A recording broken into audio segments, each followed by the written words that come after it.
Welcome back to a new week. Today's topic is rupture in our intimate relationships and how to repair.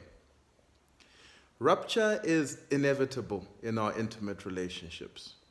For example, saying the wrong thing, not doing something we promised to our lover to do, or even worse, being in some way unfaithful to the relationship, be it emotionally, sexually, or even financially.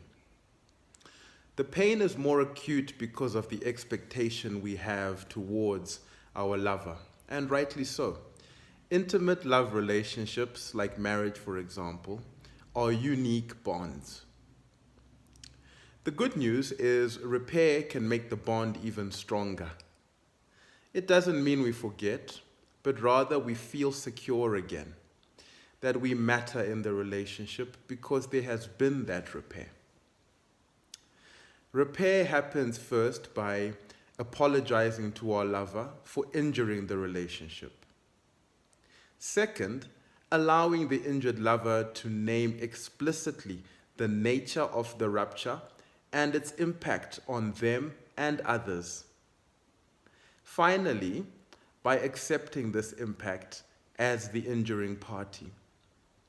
If you enjoy this content, hit the like button and subscribe to the channel. Cheers for now.